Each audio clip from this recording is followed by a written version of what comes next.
Welcome back to the My Aggie Nation Podcast. Big thanks to Jeff Totes. He is a senior producer for the Dallas Stars, coming on with us, joining us from Edmonton, Alberta, Canada. Home of the Oilers. Home of the Oilers. I've been to Canada once. Rogers Center. No, I did not go to the Rogers Center. I know that that's where they're playing, right? Is the I'm Rogers just saying Center. things I know about Edmonton. Everything is called Wayne Gretzky. Everything's called the Rogers Center up there. Rogers is a big deal. Oh, I meant to ask him about Tim Hortons. Yeah, like I've been to Timmy Ho-Ho's. You get how is it like? I mean, everyone says it's like the thing. Is it the thing? It's a Dunkin' Donuts, is what it is. Oh, really? I mean, it has like the same color scheme and everything. It's just a larger version of Dunkin' Donuts. Interesting. At least that's what I thought when we went. So I don't even think I got a donut when I went there because we were in Vancouver, and there was one right by the airport, and I think I just got like a breakfast sandwich or something. I kept trying to convince the then girlfriend, about to turn fiance, now wife, that she should try something, but she didn't. She decided she didn't want to. I'm glad we got to relive your whole relationship right here. Yeah. That's pretty much how it worked out. Yeah. And she wanted me to propose on that trip, but she had to wait a little bit. But all that being said, Timmy Hortons was good. I'd go back. 10 out of 10 would go back just because I like that kind of food. Okay. So, well, there you I don't go. know if it's like a Waffle House, but.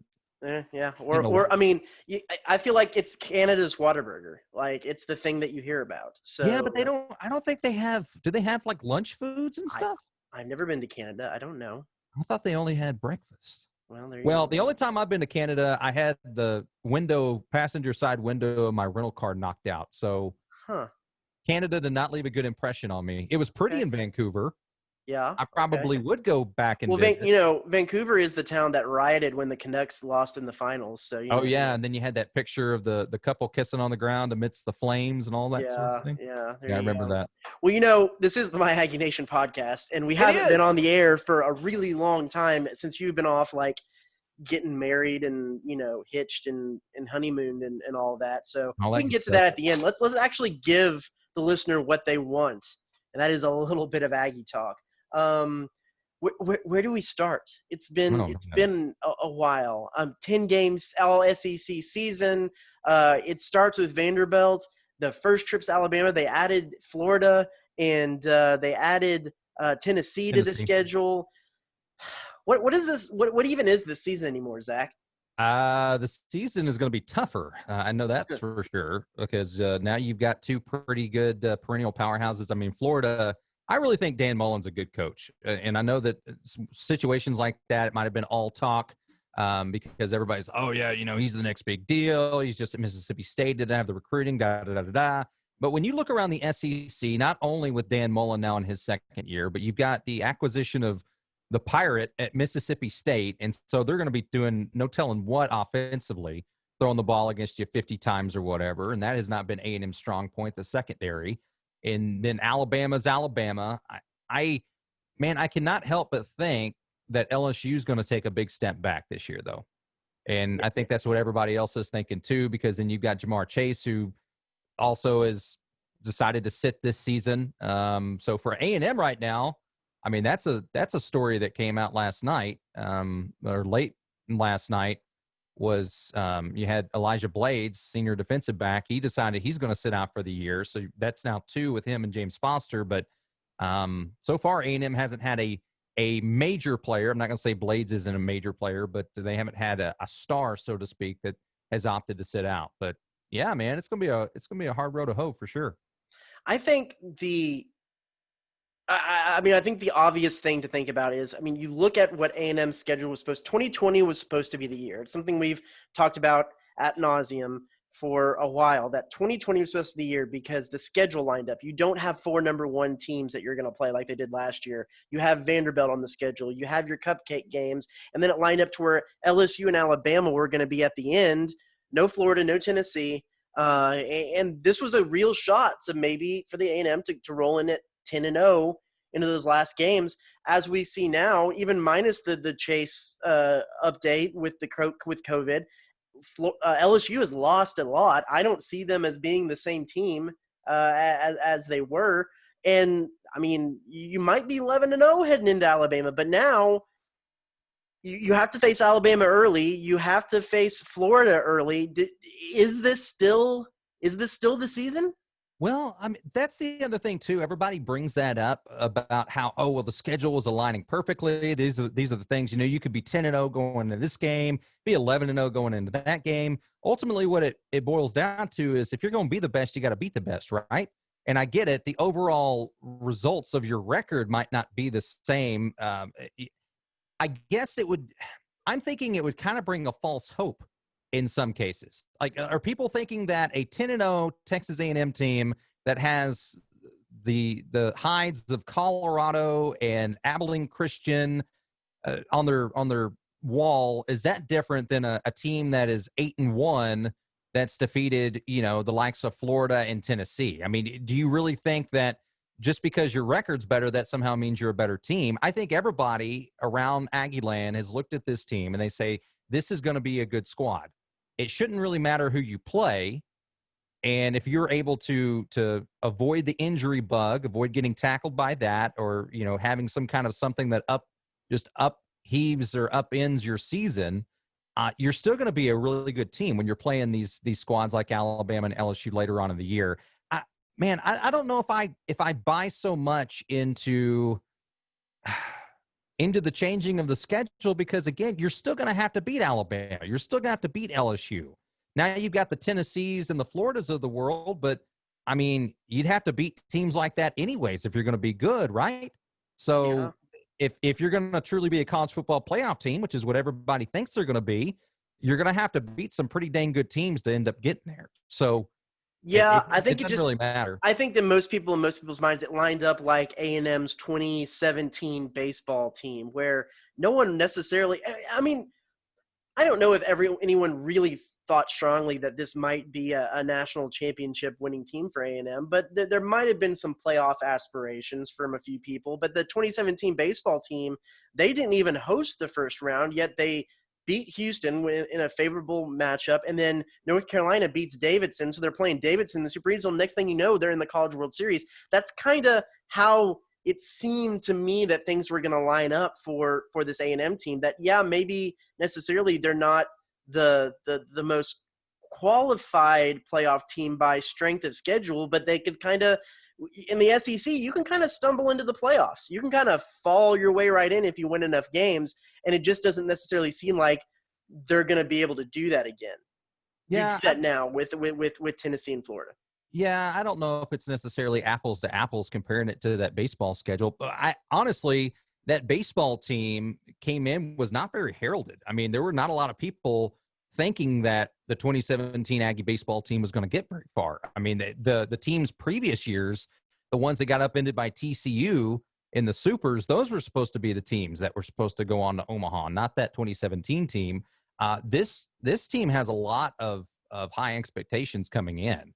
And yeah, we mentioned Florida and Tennessee definitely does not make it any better. But I really think that if A&M is the kind of team that everybody expects them to be or is thinking they should be, I hate to say they should, because anything can happen on any Saturday. But I mean, if they're really going to be the real deal this year, they should beat those two teams. That's not saying that Florida and Tennessee are bad. That's not saying that they're not going to be really good, and they very well might beat A&M. But when you've got Florida at home, and then Florida, I think, is definitely the stronger team, stronger than Tennessee. Yeah, you're going on the road to Knoxville, but that's still a team that A&M, with the veterans that they have on their squad, should beat. So, yeah, the schedule's a lot harder. As I said, it's going to be a tougher road to hoe, but at the same time, if you're a good team, you're a good team. Doesn't matter if you're playing Abilene Christian or you're playing Tennessee. What do you? There's all kinds of different shuffle games now. What do you think is the from the get-go here is the most key game of the season? Oh gosh. Or the one to be the most excited about. I do sincerely think that there is one pivotal game on the schedule, and I'll go and throw it out there to give you some time to think about. And it kind of is like this a lot of years. I think that one key pivotal game has to be Auburn, because that's the one game that is quite the toss-up from where they were on the previous schedule. Florida now is another one of those games that's a toss-up, but I really sincerely think if A&M is going to make strides in the SEC West, that Auburn game it might be the next most important behind Alabama, because I just don't think LSU is going to be quite the same. I think LSU is a very winnable game. I think Auburn's a winnable game, but I think it's one that could really sneak up on them. I think the Auburn game is the most pivotal game on the schedule right now. Well, it's always been the case too that A&M just does not have, or I should say, Auburn has A&M's number. And going to Jordan-Hare this year, it has yet to be seen. This is one situation though. If you're talking about the pivotal part of it, yeah, obviously if A&M is undefeated going into Jordan-Hare, that's going to be the most important, most pivotal part of the season. I have a hard time believing that. So I'm going to look at this schedule, and just because of the placement that it's at, and so much of it's about momentum, whether you can catch momentum going to the second half of the season or you lose it if you lose a big game. And this might come as a shock to you maybe, but I'm going to say Mississippi State, because you're going to Davis Wade. You're going to be taking on a coach who's very much a wild card in Mike Leach. You really don't know how that offense is going to look. And A&M in previous years has shown that even when they're the better team going into Starkville, they've taken the L. So I'm going to say, as far as placement of the season, because you're coming off two really going to be tough games against Bama and Florida. And so for the second stretch of that season, or right in the middle of it, the kind of momentum that you get, if you get a win over Mississippi State, then you've got Arkansas, then you've got South Carolina and Tennessee and Ole Miss. Those are all games at A&M. Those are winnable games, but if you take an L at Mississippi State, then suddenly you're saying, wow, the season's really kind of gone the opposite direction of where we wanted it to. And you make a good point, because I don't want to say the defensive secondary at A&M has gotten better over last season. It was a really weak point 2 seasons ago, and it has gotten better. But you bring up that absence now of Elijah Blades, who is penciled in to be a starting cornerback, and A&M in the SEC, A&M is not going to have seen anything like what Mike Leach, you would think, would run out there. And really, a lot of people in the SEC probably hasn't seen anything like that since Kevin Sumlin came into the SEC. You can argue with me other ways like that, but yeah, it's gonna be in a weird way, kind of like being in the Mountain West and being out there and having to plot for in the ACC and plot for Georgia Tech, and just a completely different offense than what you normally have to, because no one in the SEC, while there are more passing and spread concepts in the SEC, if he runs his full-out, wheels-off, Mike Leach air raid, there's nothing like that in the SEC. No, there's nothing like that in a lot of places throughout the country. You're not going to see that every Saturday, and that can really give defenses fits. And I'm thinking, from Mike Elko's standpoint, what teams has he had to face as a defensive coordinator in the last few seasons, even before coming to Texas A&M, in which that was the case. Yeah, that's a good point. Before A&M, of course, was at Notre Dame. I don't know if those squads that he was on with the Irish played any, big time heavy air raid attack teams. He probably would have been there. Was he there when Notre Dame played Oklahoma one of those years, or did that come after? I believe that came after him, because Oklahoma, while it's not air raid, it's going to be closer than anything in the ACC or the SEC. Yeah, he was only at Notre Dame for one season. Right, because then it was Wake Forest before that, and there's really not anyone in the ACC that does anything like that. So yeah, it'll be interesting. Yeah. Hey, let's get to one more point before we get off here, because I know it's been a long time. We have a lot to talk about, and we can talk about these in future episodes as well. But it's a debate I've had with so many people recently, and I think it's the thing that people kind of want to talk about. Is this going to be Kellen Mond's year? And beyond that, how good of a quarterback is Kellen Mond? Because I think if you look to the message boards and you look to social media, the vast majority is going to tell you that Kellen Mond is not a good quarterback, and they're probably going to tell him where to stick it where the sun don't shine too, which is kind of a crazy thing to me. But I tend to not agree for 2 reasons. One, I think he's not a world beater first 2-round pick kind of quarterback, but I think when he has the time, he is enough of above average quarterback to win games in the SEC and to win a lot of games in the SEC. And I think that why he hasn't been able to demonstrate that is he has not had an offensive line worth a lick in all of the seasons that he's been at A&M. I mean, he's a guy that, and granted, this is also by length of time that he's been able to play. He's a guy that I think is about 700 yards away from setting the A&M passing records. So I'm curious to see what you think on is Kellen Mond really as terrible as social media wants to make him, or could he actually come out and show people that he is a good quarterback? Well, nobody's ever as terrible as social media makes them out to be, or the Texags posters. But that being said, I think Kellen's a good quarterback, but it's not necessarily is he a great quarterback? Is he a guy who's going to be in the running for the Heisman? This and that. He's the best quarterback. He's the best option that A&M has right now. And that's all you need to know. That's a guy that Jimbo Fisher trusts. That's a guy that has been now in his system for close to 3 seasons. And if Jimbo's going to has given him the keys to the offense, and that's something that nobody else has been able to get a chance at yet. And so Kellen Mond, in fact, is your best option. There is a bit of a Jekyll and Hyde thing to him, which the consistency, I think, is what separates good quarterbacks from great quarterbacks. And that I don't think he's consistently good. I think he shows times where he's really good. He can make things happen with his legs. Why they were very timid about doing that at the beginning of last year, I don't know. I don't know why they didn't kind of open him up and allow him to run against Clemson in that first half. Same thing with Auburn. I don't know why. Because we saw in the bowl game, he led A&M in rushing. I mean, he became the MVP not because of what he did with his arm, but because of what he did with his legs in that game. And so I think Jimbo Fisher realizes that. I know he doesn't want him to get hurt. I do think an improved offensive line, which this offensive line for A&M should be improved this year. If it digresses, then you got some real problems there because last year's was not very good.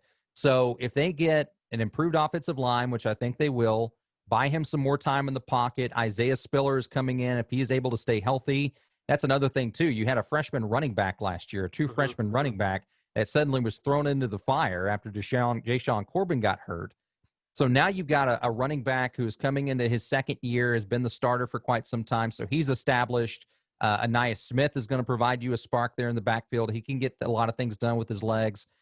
So yeah, I think for Kellen, I'm not going to claim that this is his year. I think a lot of people had last year expected him to improve on that sophomore campaign. I really don't think he did. I think he regressed in a lot of ways, but with a better offensive line, I think he's going to be a very serviceable quarterback and will definitely show some greatness at times.